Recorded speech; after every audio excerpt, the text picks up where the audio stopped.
Bismillahirrahmanirrahim. Assalamualaikum warahmatullahi wabarakatuh. Selamat pagi rekan-rekan semuanya, untuk mahasiswa kelas pagi dan selamat sore untuk mahasiswa yang kelas sore.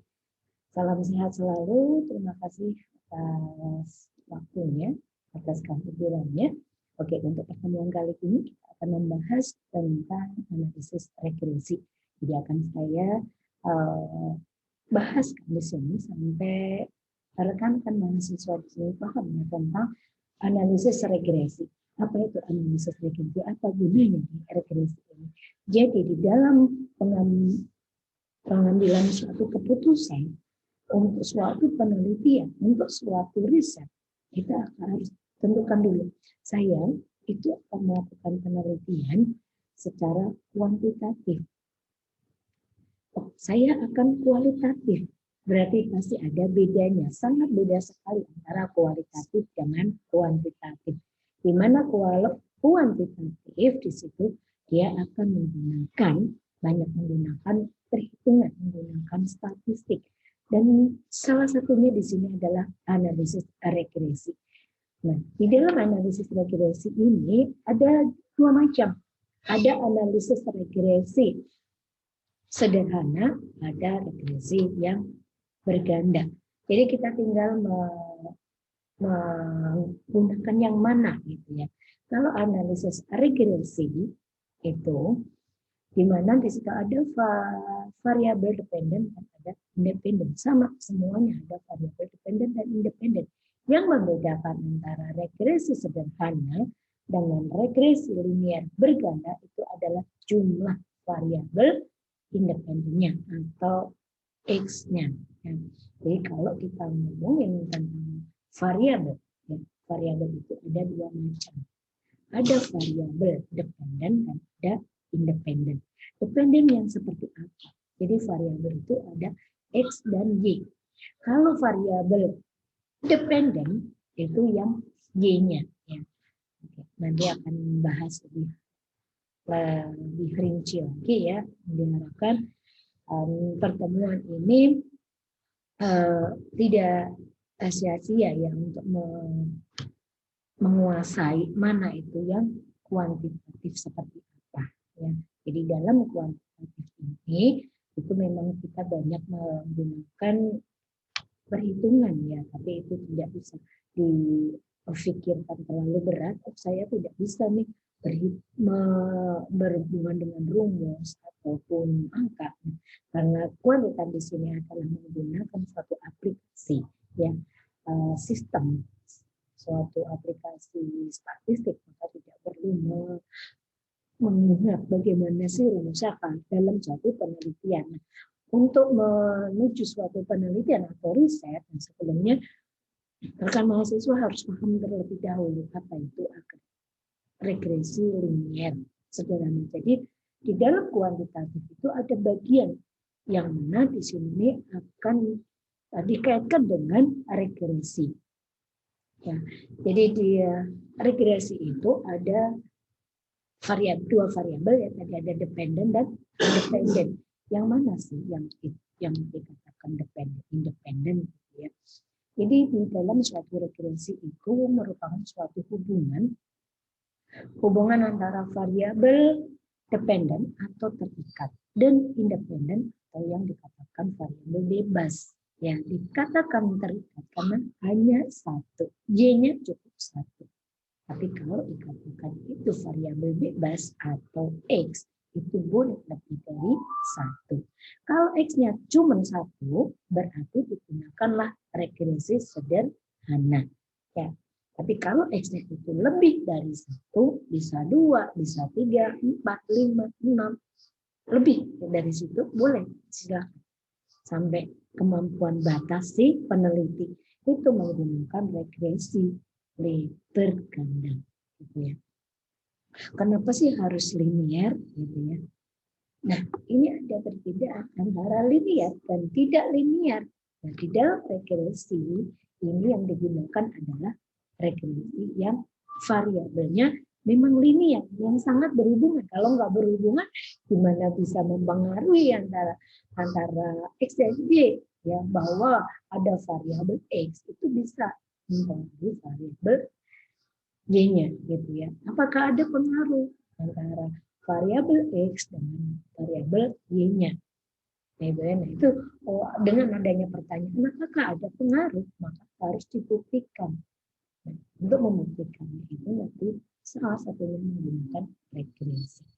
Oke, ini ada bahwa regresi sederhana itu tadi ada variabel yang linear, di mana perubahan antara variabel X itu diikuti oleh perubahan variabel Y-nya yang secara tetap berkala bisa, gitu ya. Nah, untuk mencari data itu dari mana ya? Jadi data itu diperoleh dengan berbagai cara, ya. Misalnya saya datanya ada data primer, ada data sekunder. Kalau saya menggunakan data primer, otomatis saya akan mencari dengan cara penyebaran kuesioner, misalnya seperti itu. Nah, kalau tidak linear bagaimana? Nah, di sini sementara ada hubungan non-linear atau tidak linear, perubahan variabel itu tidak diikuti oleh perubahan variabel secara proporsional. Artinya yang kita teliti itu ternyata ada pengaruhnya, gitu. Nggak nyambung, gitu. Makanya harus dicari yang linear, gitu. Nah, seperti tadi udah saya singgung bahwa regresi sederhana. Regresi sederhana itu kalau X-nya cukup 1. Kalau X-nya 1, maka Y sama dengan A plus B kali X plus error. Ya. Dikatakan, nah di sini adalah konstanta. Nggak usah dicari karena konstanta itu angkanya sudah tepat. Kemudian di sini ada B. Di sini ada koefisien regresi kemiringan. Nah, untuk B itu juga nanti ada rumusnya. Nah, kenapa harus ada error? Ya, itu adalah batasnya, biar tidak berkelanjutan. Makanya di situ dalam suatu set itu harus ada namanya batasan. Ya, tidak boleh melebihi dari yang kita akan teliti. Batasannya sampai mana? Itu harus ada pembatasannya. Misalnya ya, di sini ada yang dikatakan faktor yang mempengaruhi kepuasan pelanggan. Kalau ngomongin kepuasan pelanggan ini berhubungan dengan manajemen, ya. Di sini ada faktor-faktor yang mempengaruhi kepuasan pelanggan di Indomaret, misalnya seperti di Indomaret. Kepuasan pelanggan ini dijadikan variabel Y-nya, ya, jadikan variabel Y karena dia itu cukup 1. Tapi dia punya banyak variabel lainnya. Yang dikatakan bebas yang mana? Yang di dalam kepuasan konsumen atau kepuasan pelanggan itu faktor-faktor yang mempengaruhi apa saja? Misalnya dari kualitas atau ya, ada kualitas produknya. Kemudian ada kualitas pelayanannya, 2. Kemudian ada emosionalnya, 3. Yang keempat ada harga. Ya. Kemudian ada biaya. Nah, ada 5 variabel. Boleh lebih, boleh silahkan cari. Ya. Yang penting harus linear dengan faktor kepuasan. Ini ada 5. Apakah X-nya ini akan diambil semuanya? Nah, untuk yang diambil semuanya atau tidak, itu harus dicari tambahan yang paling dominan, yang paling banyak. Yang kenapa sih orang itu senang berbelanja di Indomaret? Gitu. Apa karena harganya ternyata ini perlu dicari nih. Harganya ada lebih murah kok dari di warung. Variabel ini X-nya itu ada 5. Ya. Kalau X-nya 5, maka yang digunakan itu bukan regresi linear sederhana, tapi linear berganda. Jadi kalau mau mencari yang regresi sederhana, maka cukup 1 faktor yang mempengaruhi. Misalnya nggak usah ngomongin faktor-faktor, ya, berarti gini, kualitas produk. Nah, kualitas produk terhadap kepuasan pelanggan. Nah, ngomongin tadi produk, kualitas produk itu jadikan variabel X-nya. Kepuasan itu jadikan Y-nya. Berarti Y sama dengan A plus B kali X-nya tadi, kualitas produk. Sampai di sini bisa difahamin ya. Oke. Nah, untuk mencari B, di sini ada delta Y, delta E. Nah, seterusnya seperti itu. Model regresi linear sederhana yang baik itu harus memenuhi syarat. Itu tadi untuk suatu penelitian yang belum ada datanya. Kita menggunakan ini. Bahwa variabel X itu bersifat tetap, sementara ini itu random. Ya. Asal ambil bule random. Suatu nilai variabel itu akan memprediksi variabel Y-nya. Nah, di sini udah diketahui. Contohnya, ketika pendapatan ke X ya. Pendapatannya itu 1 juta, maka pengeluarannya bisa 500, 600, 700 dan seterusnya, tapi tidak boleh melebihi 1 juta. Ya, kalau melebihi 1 juta maka akan berhutang. Maka di sini regresi linear tidak banyak utang. Jadi pendapatan 1 juta, maksimum pengeluaran juga 1 juta. Begitu ya. Katakan linear sudah dijelaskan sebelumnya bahwa model analisis regresi di sini adalah kenaikan variabel X itu harus diikuti secara proporsional. Ya. Jika dalam pengujian linearitas itu tidak terpenuhi, maka harus mengambil transformasi data, ya, menggunakan model kuadratik dan lain sebagainya. Waduh, ini penilaian saya tidak linear, ya, maka di situ harus ada namanya uji linearitas. Ya, kalau selanjutnya ada varians error dan yang konstan. Residual itu tidak berubah-ubah pada respon yang berbeda.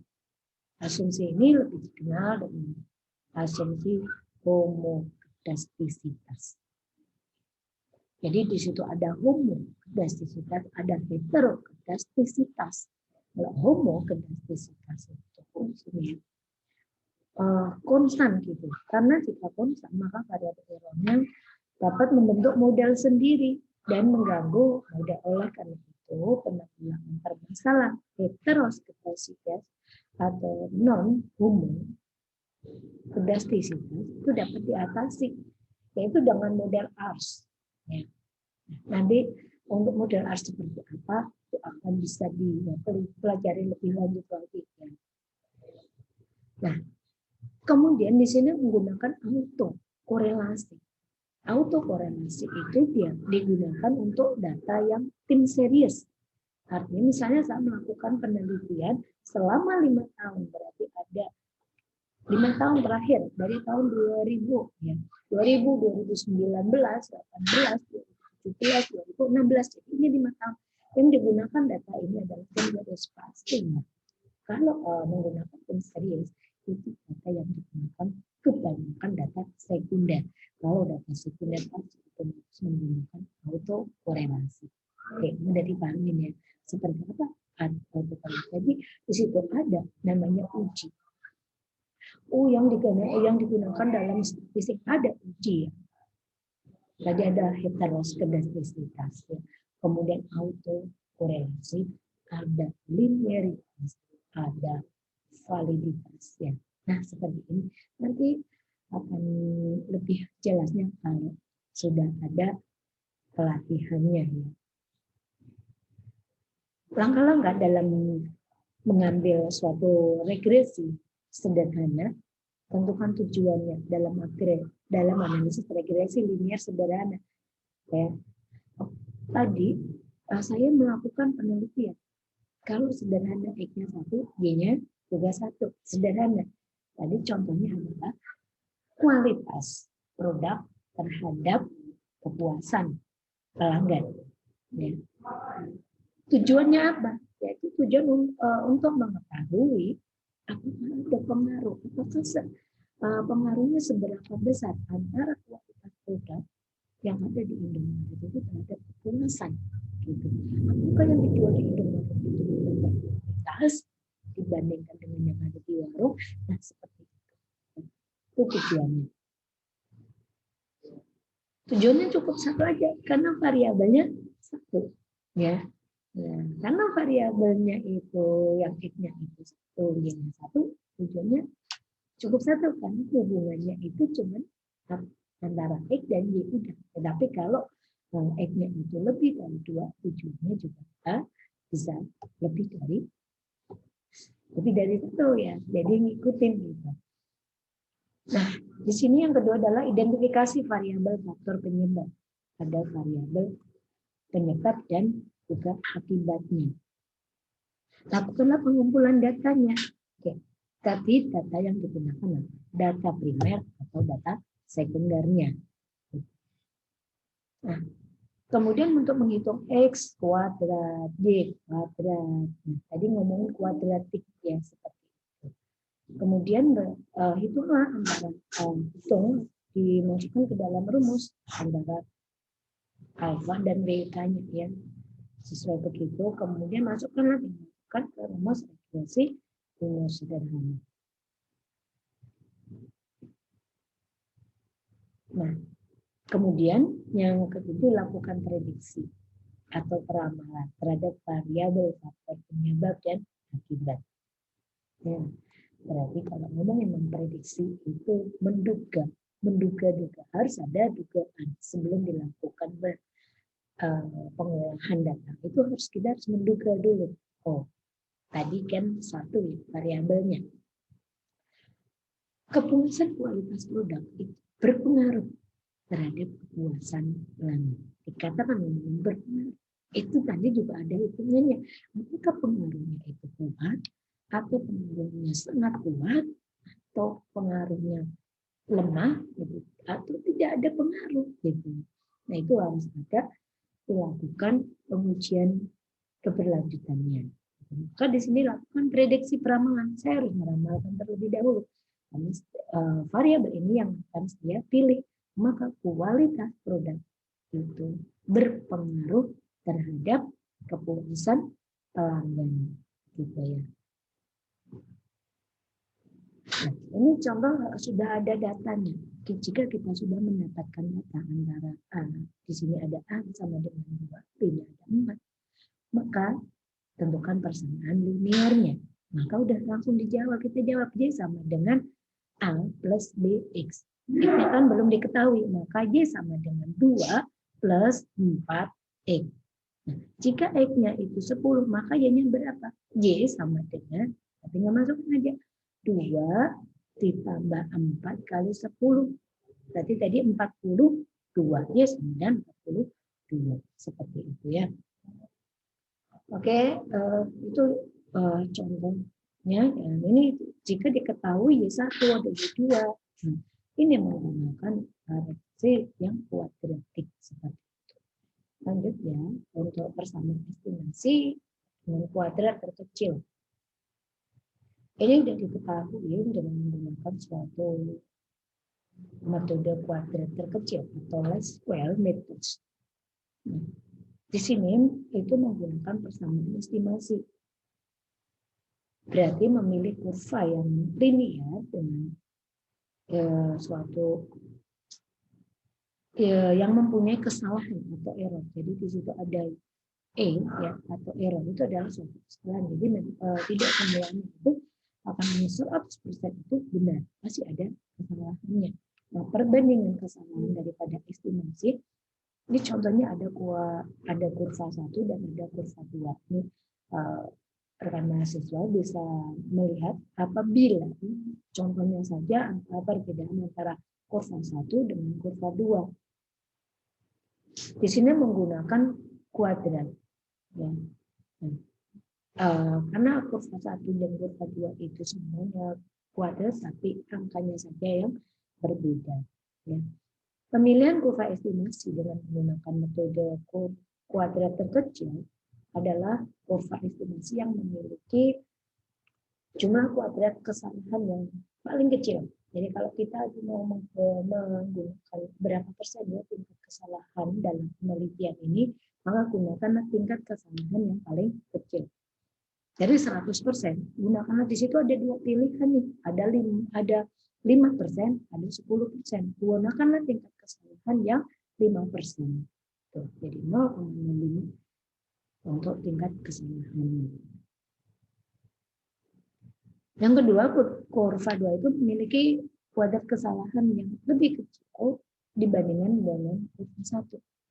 Oleh karena itu, kurva 2 itu lebih baik dibandingkan dengan kurva 2. Jadi kalau saya akan melakukan penelitian nih, saya menggunakan tingkat kesalahan yang kecil, gitu ya. Yang kecil tadi bisa dikatakan, saya menggunakan 3%, bisa nggak? Nah, di situ ada aturannya, tidak, kita tidak bisa memilih saya 1%, itu nggak bisa ya. Ada 3, 5, dan 10. Nah, saya 10 berarti untuk tingkat yang 10 dan 5% itu penelitian yang lebih bagus adalah yang menggunakan tingkat kesalahan 5%. Gitu. Nah, tingkat kesalahan 5% ini biasanya yang digunakan adalah data primer ya, data primer dengan tingkat kesalahan yang paling kecil. Dengan data primer itu tadi harus digunakan dengan pengumpulan datanya menggunakan kuesioner, penyebaran kuesioner. Kemudian persamaan estimasinya. Nah, ini tadi tinggal memasukkan rumus yang sudah ada. Jadi di sini ada YH. YH atau biasa disebut dengan Y topi dengan BX ya. A itu tadi udah dibahas ya. Kemudian di sini untuk mencari nilai B ini seperti ya. Karena di sini menggunakan persamaan estimasi seperti tadi ya. Seperti itu. Ini rumusnya nanti bisa diterapkan di latihan. Oke, nah ini contohnya. Khusus jika ini ada nilai A yang disuruh mencari adalah nilai A dan nilai B. Kita sudah tahu di sini ada nilai X dan ada nilai Y-nya. Nah, di sini ada perusahaan batik. Di situ sudah ada E-nya itu adalah biaya promosi dan N-nya adalah nilai penjualannya. Nah, disuruh membuat persamaan regresi yang menunjukkan hubungan antara Y dan X-nya menggunakan metode last square ya, seperti tadi last square-nya. Begitu. Oke, karena untuk menyelesaikan metode last square ini kita membuatkan dalam bentuk tabel.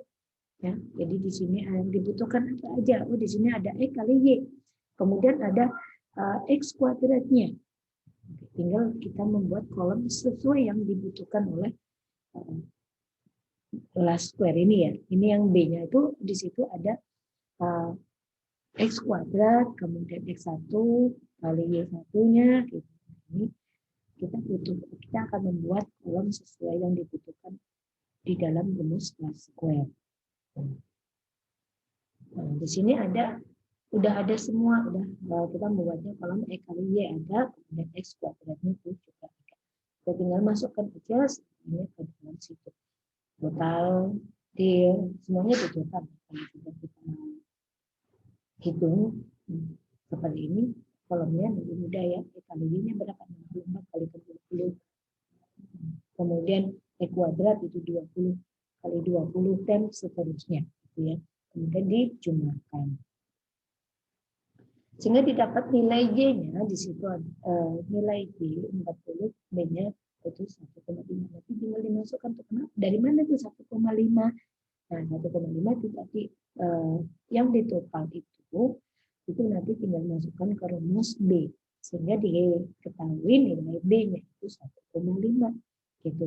A-nya dari mana? Nah, di sini ada rumus A sama dengan Y, rata-rata di situ dikurangi dengan B kali X rata-rata. Nah, untuk mencari X rata-rata dari mana? Ini kan ada sigma X ya. Sigma X itu di total. Kemudian di sini ada berapa? 1, 2, 3, 4, 5, 6, 7, 8. Sigma X itu nanti dibagi 8. Nah, seperti itu. Sigma Y-nya ada berapa? Nanti dibagi 8 itu mencari rata-rata.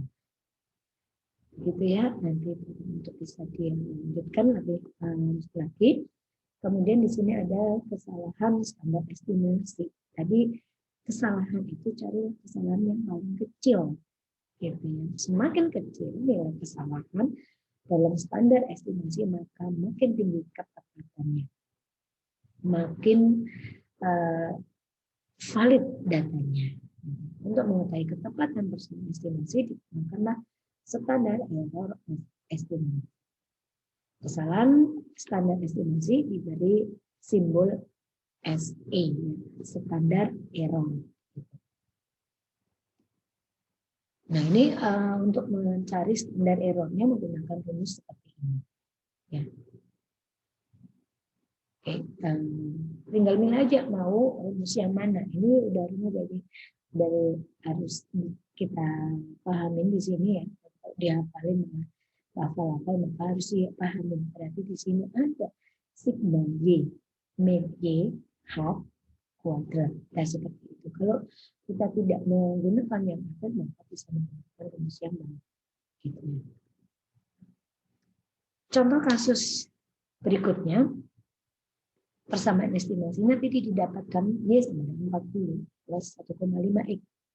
Tentukanlah standar estimasinya. Standar estimasi kita menggunakan yang rumus ini. Nah, sini.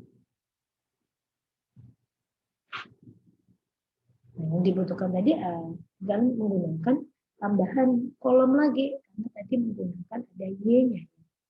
Nah, tinggal dimasukkan lagi Y rata-rata sepertinya. Hasilnya setelah dimasukkan ke dalam rumus itu seperti ini. Jadi menggunakan rumus yang mana silakan. Ya. Jadi ketemu standar errornya 6,14. Ya, jadi tingkat kesalahannya itu kecil ini. 6,14. Kecil sekali. Kemudian di sini ini contoh berikutnya, ini untuk tugas yang bisa dikerjakan secara bersama-sama, dan pertanyaannya di sini ada tentukan nilai A dan B, persamaan regresinya, tentukan standar errornya, kemudian ada grafik yang sederhana, ya linear sederhana seperti itu. Untuk grafiknya seperti yang sudah di sini ada yang vertikal, sumbu vertikal, dan ada yang horizontal. Di sini yang horizontalnya itu yang X-nya, vertikalnya tingginya. Nanti tinggal dimasukkan. Di sini kita misalkan kuat pencahayaannya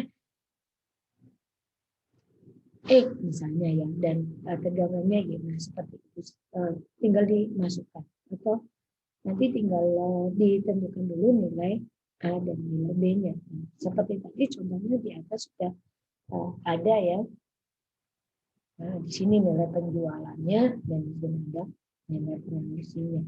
Nah, di sini kita akan menggunakan tegangannya atau poinnya ini yang Y. Ya. Nah, nanti tinggal tinggal cari untuk, maaf, ini untuk kuat pencahayaan, nanti disimbolkan dengan Y, kalau tegangannya untuk yang X-nya. Oke, begitu dari untuk pertemuan hari ini. Nah, ini ada referensi, silakan kalau mau lihat-lihat. Di situ ada pembelajaran tentang regresi, ada di bukunya Al-Ghifari 2007 yang berjudul Analisis Statistik dengan Regresi, Korelasi dengan Parametrik. Nah, untuk mempelajari ada parametrik, non-parametrik akan kita pelajari selanjutnya. Tapi sudah saya singgung sedikit ya, bahwa nanti akan ada peramalan gitu ya, peramalan atau dugaan. Nah, ini akan kita pelajari di pertemuan berikutnya dengan hipotesis dan analisis korelasi. Baik, rekan-rekan mahasiswa, untuk pertemuan MKPK di pertemuan yang ketiga ini saya akhiri sampai sini. Semoga yang saya sampaikan bisa dipahami. Mohon untuk komennya apabila ada pertanyaan untuk langsung diberikan komentar di forum yang sudah ada, ya, nanti akan saya jawab. Dan untuk mahasiswa yang lainnya, jika ada yang mau menjawab, silakan. Maka di sini akan ada penambahan poin. Begitu, terima kasih atas perhatiannya. Saya ucapkan wabillahi taufiq wal hidayah. Wassalamualaikum warahmatullahi wabarakatuh.